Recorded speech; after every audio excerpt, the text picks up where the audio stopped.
Hello everyone, and welcome back to Crown and Stem. My name is Dennis Callow, and this is my channel about watches. And first off, I just want to say thank you to everyone who watched that first video that I posted.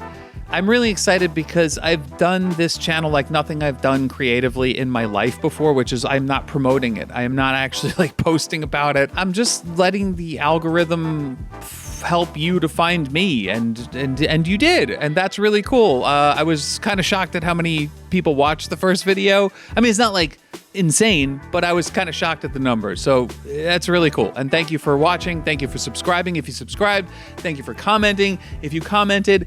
And yeah, I'm psyched to get into this second video because now we're gonna get into the meat of things. But before we do that, what do I have to do? I gotta do wristwatch check. On my wrist today is my own creation. It is a Callow original, which means I just built the watch. It doesn't mean that I like made the watch by hand in terms of the movement or anything like that. I sourced the parts on AliExpress and then I put it together.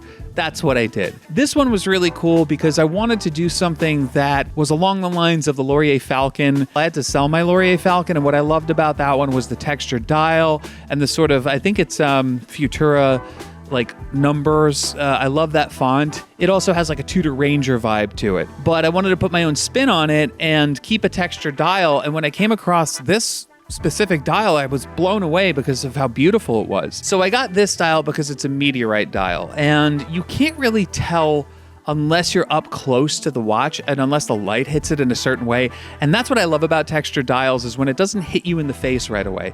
When someone's looking at it and goes, wait a minute, can I see that for a second? And then you kind of got to show them the watch and show them how the light hits it and show the different textures and angles of it. And this one I found quite beautiful. I was shocked at when I got it. The price was very good. I think it was around 20 bucks for the dial. What I'm not crazy about are the hands. I broke the original hands that I had. They were very close to like what they have on the Laurier Falcon and the Tudor Ranger.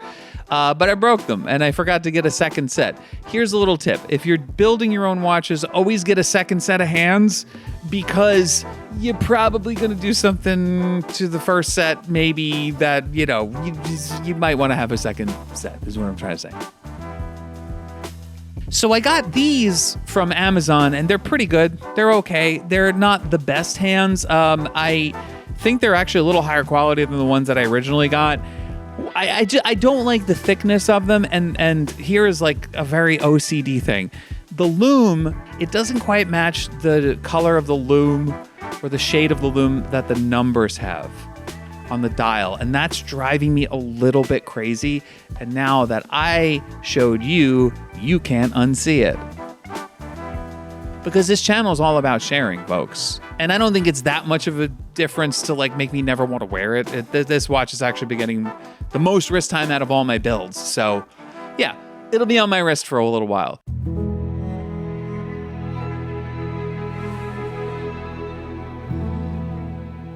Oh, that's tea. I don't drink tea. I don't like tea. I don't drink it.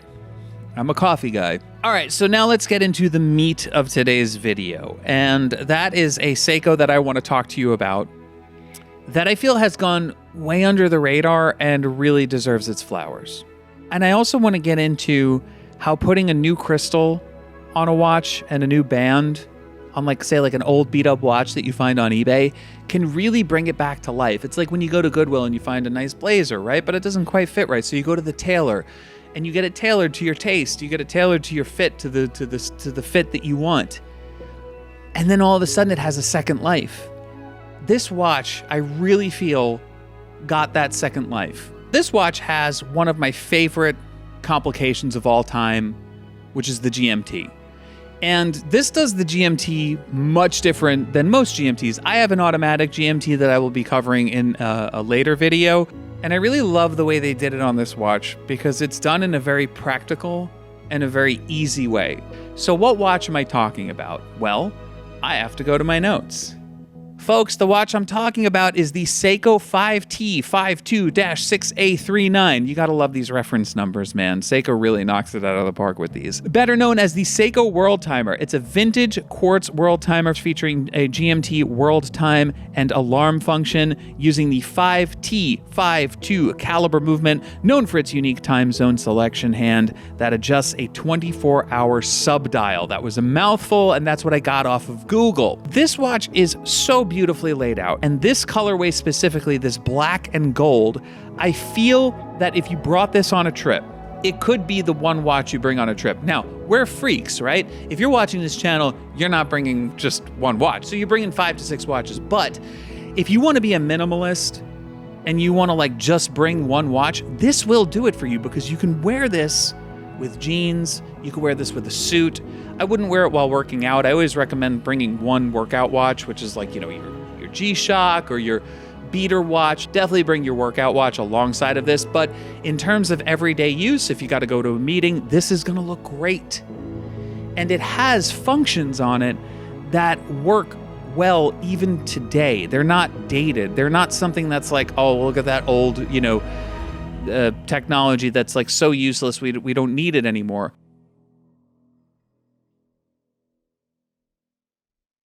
And the reason why I say this is because the GMT function on it is very, very cool, because it's on the inside of the bezel. It's on the inner bezel, and you depress a button, and on a little subdial up top, that's going to change the 24-hour hand to whatever city you set that to. So you can set it to your home city while you're away and reset the actual hands on the watch and the date on the watch, and then you're going to be tracking your time at home.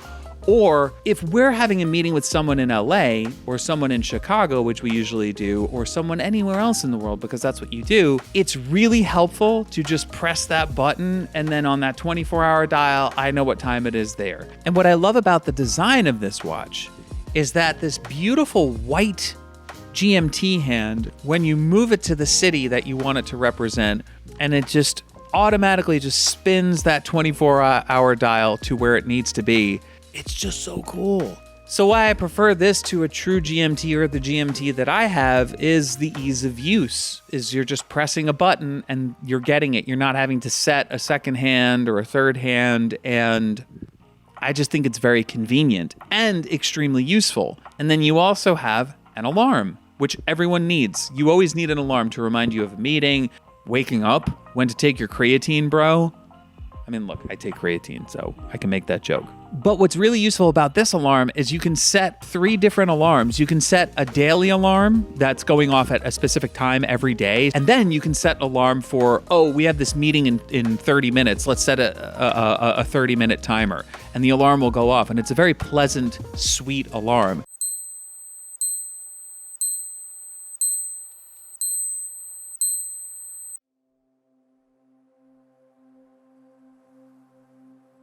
So what I love about this watch in particular, and especially in my collection, is that I made this watch my own. And I think I got it for like $30. The crystal was scratched to hell, looked really bad. The strap was just deteriorated. You know, it originally had that very flat Seiko crystal on it, which I kind of find those boring. I like a little bit of character to my crystals. I have these crystals that I got again from AliExpress, and they're sort of domed vintage style crystals. I really like them. They're pretty nice, and they're very inexpensive. I swapped out the crystal, and the watch took on a completely new life. It is amazing now. It added something to it that it didn't have with the flat crystal. It has character. It has distortions. It has a beauty that I didn't realize it could have with the old crystal on it. And then, of course, I changed the band. It was a band that I found on Amazon. It says it's Italian leather. It certainly smells like leather. I got one in black, and I got one in brown. I prefer the brown strap on this, and it just really brings out that beautiful brassy gold against the black face dial. I just love it. I absolutely love it.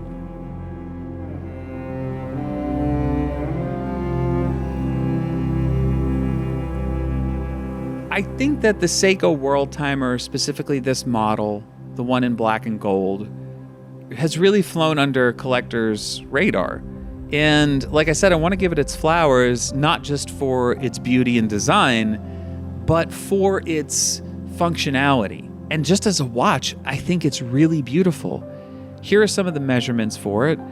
It fits really great on my wrist, which is about, I would say, I think it's like a 6.5, 7-inch wrist. So I have pretty small wrists, but it fits my wrists great. And again, it can go pretty much with anything. You could dress it up, you could dress it down, and you could swap out the straps and wear it on any occasion. I mean, I would wear this at a wedding. I would wear this at a formal event with a suit. I would wear it with, a sweater or a t-shirt and jeans, and with a few little upgrades, like a new crystal and a new band, you can truly bring a work of art from Seiko back to life. So folks, what do you think of this watch? Do you love it? Do you hate it? Would you get it? Would you not get it? Do you have a hidden gem that you think needs to be shouted out from the rooftops? Let me know in the comments below. I love talking about this stuff. And thanks again for watching Crown and Stem. We out! I gotta get better at these outros, man.